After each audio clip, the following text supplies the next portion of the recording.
thoughts on stealing of the shampoo from Walgreens? Yeah, I saw this. This is so fucking stupid, dude. Like, just let people steal shit, dude. What the fuck is wrong with you? They're not hurting anybody.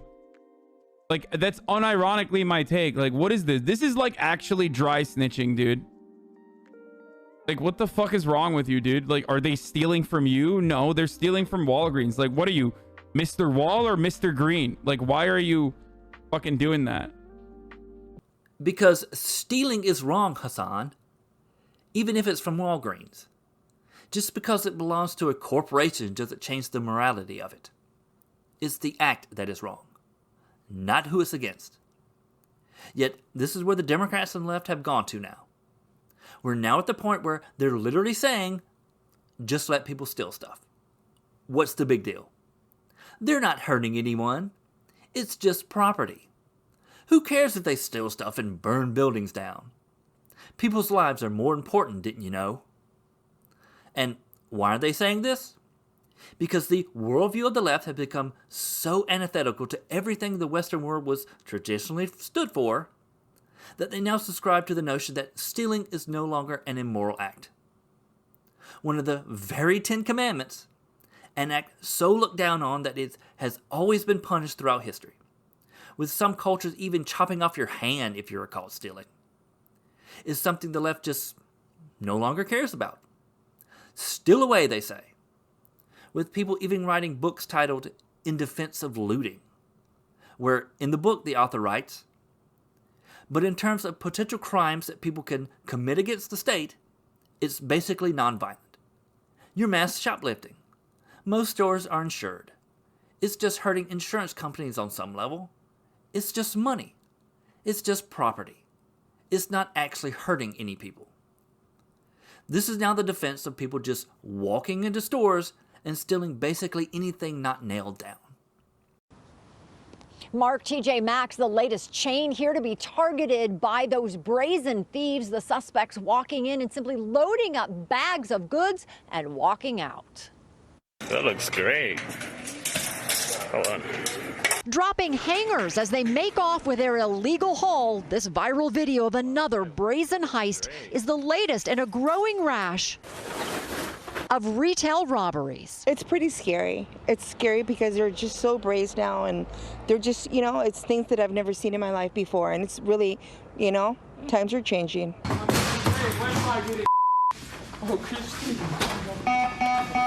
In most cases, employees and customers simply watch in disbelief. Too dangerous to try to stop the suspects. And this type of brazen theft has become more frequent in recent years due to the relaxing of penalties for stealing passed by Democrats. So of course this stuff is happening in Democrat-run cities and states, particularly California, where they passed Prop 47 back in 2014 that changed nonviolent crimes, like shoplifting, from a felony to a misdemeanor, making it less of a concern for police and prosecutors to go after those that steal. And that's if a prosecutor even wants to go after these people. Like Rachel Rollins, a DA in Massachusetts, who has a no prosecute list, which is full of crimes that are listed as charges for which the default is to decline prosecuting, with shoplifting being in the top 3. Even a district attorney in Dallas, Texas has stated he won't prosecute theft under $750 because, as he puts it, criminalizing poverty is counterproductive for our community's health and safety. For that reason, this office will not prosecute theft of personal items less than $750, unless the evidence shows that that alleged theft was for economic gain. Now, notice he says criminalizing poverty, because Democrats and the left have this notion that the majority of people that are going out and stealing are just doing it because they're poor and need to steal in order to get by. That they're only forced to steal because of their economic situation. So why would we want to punish people for stealing to survive, is basically the argument. And this is exactly the type of sentiment that people like AOC have come out with. So why is this uptick in crime happening? Well, let's think about it. Do we think this has to do with the fact that there's record unemployment in the United States right now? the fact that people are at a level of economic desperation that we have not seen since the Great Recession. Maybe this has to do with the fact that people aren't paying their rent and are scared to pay their rent. And so they go out and they need to feed their child and they don't have money. So you maybe have to, they're put in a position where they feel like they either need to shoplift some bread or go hungry that night. Yet the vast majority of stealing and looting we've seen in places like California and New York aren't people going out and stealing bread to survive. It's people going out and filling bags full of clothes, electronics, and just everyday items because they want them and they know police and the people that work at these stores aren't going to stop them. All of which was happening before the quote-unquote pandemic started. The sounds of alarms did not stop this woman from filling up this bag of items inside an Ulta beauty store in Turlock. She, along with 3 other women, grabbed expensive perfume and cosmetics and ran out of the store without paying on Monday. 911. The woman who took this video at the Ulta beauty store in Turlock says she was shocked to see the women steal and not even try to hide their faces or the items they were taking. On the video given to KCRA3, you could even hear one laugh. Police believe the same 4 women are responsible for another robbery in Fresno just hours later. Surveillance video shows one of the employees trying to stop one of them, but the suspect swung at her face. None of the workers said anything. This shopper in Turlock says it's sad when it's so bold. She says she felt uncomfortable today because she carries a large purse. I mean, you even have people saying that stealing is reparations. And it doesn't matter if people loot every store in sight because the stores have insurance. And that stealing allows those people to eat. Care if somebody decides to loot a Gucci or a Macy's or a Nike because that makes sure that that person eats. That makes sure that that person has clothes. That's reparations. That is reparations. Anything they want to take it because these businesses have insurance. They're going to get their money back. My people aren't getting anything. I wasn't aware you could eat Nike shoes, but whatever. But this is the mentality from the left now. Anything you want to take it. So much so that even when it happens among themselves, they downplay the theft and try to make excuses for it. As during the Capitol Hill Autonomous Zone, or Chaz, someone staying there posted on Reddit claiming his belongings of a laptop, cash, and an entire backpack full of supplies was stolen. One of the replies from someone else apparently staying in Chaz was that it was unfair to label what happened as theft, as some disadvantaged resident might have been in greater need of the items than the owner did. So instead to treat what happened as an unplanned donation. This is the world these people want to live in. That people can just steal whatever they want, and the owners of what's been stolen are just supposed to accept it. So of course Democrats and those in positions of power are just going to let them do it. So they'll create laws to make stealing less of a crime, or just openly say they won't prosecute people for stealing until some arbitrary threshold has been met. And so the obvious question becomes, why is this happening? Why have Democrats and the left de-emphasized stealing and looting to the point where, in some cases, they even cheered on as a moral good? It's because, as I said at the start of the video, the left's worldview is completely antithetical to traditional American values. And the main view that leads them to not care about stealing and looting is their belief in property. As property for the left comes from a Marxist worldview, where Marx wrote that the theory of communism may be summed up in a single sentence: abolition of private property. And while leftists may want to argue that there's a difference between personal and private property, in reality there is no difference. This is just an excuse that was created to attack what Marxists called bourgeois property, that of the rich and those that owned the means of production, because Marx viewed things from a class perspective in terms of who was the oppressor and the oppressed. Nowadays, with wokeism being the descendants of those beliefs, everything is now viewed through identity, with the most glaring of those being race. So now the equivalent of what was once called the bourgeoisie is now found in what is called whiteness, where the academic literature of critical race theory literally has a paper titled Whiteness as Property. So this mindset leaves leftists and now Democrats to view property as a concept, to be a part of the white supremacist structures of America that are oppressing black people and in general people of color. And you can see this expressed in the book I mentioned earlier, In Defense of Looting, where the author writes, importantly, I think especially when it's in the context of a black uprising like the one we're living through now, it also attacks the history of whiteness and white supremacy. The very basis of property in the U.S. is derived through whiteness and through black oppression, through the history of slavery and the settler domination of the country. And this belief isn't just contained to an academic paper or to a book that no one probably read. It's being expressed live on television. You know, folks are going to turn up, and folks have been turning up, and that's not going to stop. And thank goodness, you know, looters got a bad name during the, George Floyd protests, but thank goodness for the looters, man. You have a place called Target. You have a store called Target. You're going to be a target. These places have absolutely contributed to the oppression. These retail places have contributed to the oppression of our people. There's over-policing of brown and black bodies within those retail spaces. So, just like everything else that is viewed as whiteness, property must be seen as a racist, oppressive structure that was created to give power to white people. Therefore, it must be torn down along with everything else deemed a part of white supremacist culture. So, just as in the same way you can't be racist towards white people, because white people are the oppressors with all the power, and it's moral to fight back against that which is oppressing you, stealing, looting, and destroying property is seen as a non-violent act because property is also oppressing people. Yes, it is disturbing to see property being destroyed. It is disturbing to see people taking property from stores. But these are things. And violence is when an agent of the state kneels on a man's neck until all of the life is leached out of his body. Destroying property which can be replaced is not violence. And to put those things, to use the exact same language to describe those two things, I think really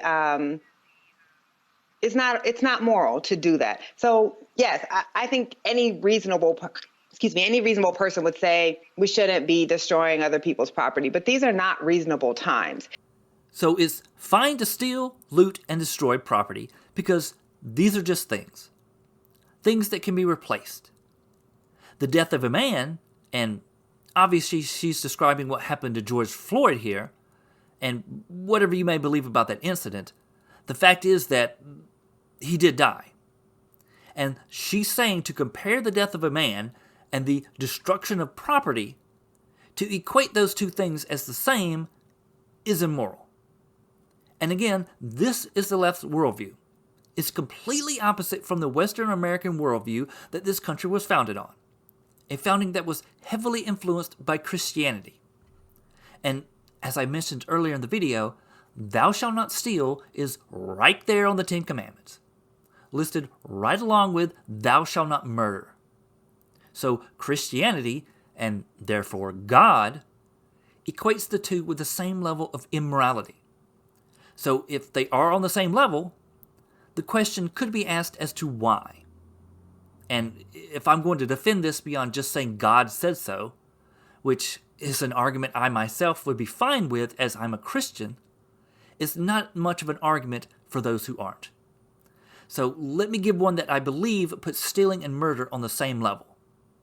You may not agree with this, but it's my own personal belief after thinking about the subject when confronted with the left's worldview on the matter, which is, why is stealing, looting, and destroying property more than just about the property being stolen, looted, and destroyed?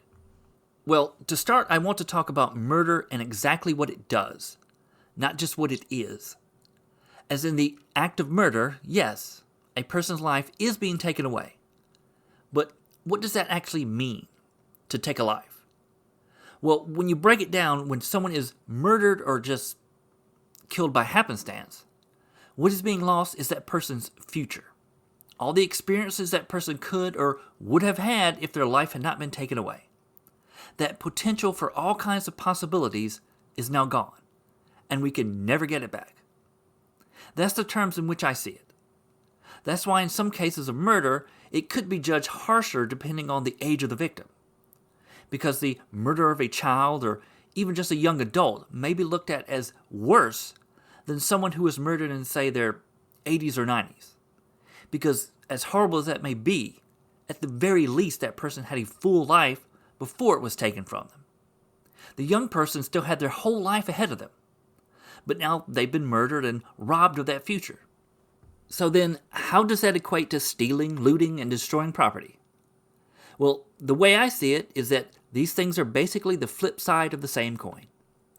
Where murder robs someone of their future, stealing, looting, and destroying property, these things rob people of their past. Because when you steal something from somebody or destroy their property, essentially what is being done is robbing that person of all the time and energy it took to acquire or build the property that is being stolen or destroyed. And some on the left may say, they just bought those things with money. They didn't build it themselves. Well, what is money except a physical or, I guess nowadays, digital representation of someone's labor? If someone works hard for months or, say, even years to save their money in order to buy something or have something built, only to have that thing stolen or destroyed, all that time and labor has been lost, and it can never be gotten back. Because that's the past, and we can't reclaim the past. One heartbreaking example of this happened during the BLM riots of 2020, where a black business owner had his newly purchased sports bar that hadn't even technically opened yet, looted and destroyed by rioters. Today, we found Corboy Bala, who invested his life savings into opening this sports bar, cleaning up. While our camera was there, looters came back to try to steal his safe. Right, trying to steal the safe. I don't know what we're gonna do. We're gonna work so hard to get here. So hard. He put his life savings into that sports bar. And you can see how distraught he is in the video. But why? They're just things, right? As the leftists would say. Why does he care so much? No one was hurt or killed. Well, he's distraught because all the time, energy, and labor that went into getting to where he was at with that sports bar has now been lost. I would even say stolen from him. And we don't even know how much that is.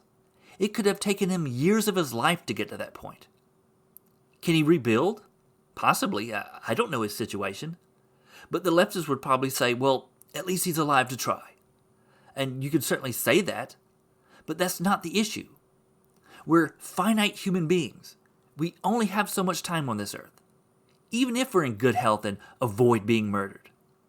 So when you put time and energy into buying or building something, in some people's cases, possibly their own blood, sweat, and tears, to have that taken from them is literally, in my opinion, robbing them of a part of their life, namely their past. Is it any wonder people are willing to fight for their things, stuff they've probably worked hard to obtain, even if it puts their own life at risk? I ran around to his side of the car, got on the car in an attempt to hoping that he wouldn't drive off. I reached into the driver's side. I had my hand on my handbag, and at that point he drove off. So I fell off of the vehicle. When I fell on the floor, my legs were out, and his driver's side tire drove over my foot. I wanted my stuff back, and I didn't want to be taken advantage of.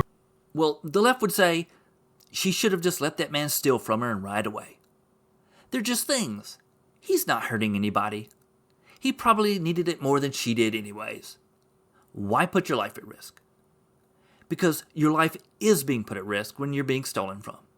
It is hurting somebody. It is violence. A part of your life is being taken from you, just like the guy with the sports bar. And that part of your life is worth defending. Now, I suppose the next question would be, does any of this apply to stores like, say, a Target or a Walgreens? And I would say it does. It may not be as direct or as personal, but someone still owns those stores. Someone still paid money to have them built. And all of that still required time, energy, and money to create. all of which is being erased by having people steal, loot, and destroy. And all of this is why I believe God himself set down as a commandment, "Thou shalt not steal." Hey, thanks for watching. If you liked the video, please like and subscribe. You can find me on most social media sites talking about culture and politics. So do look me up and say hello. And take care, and God bless.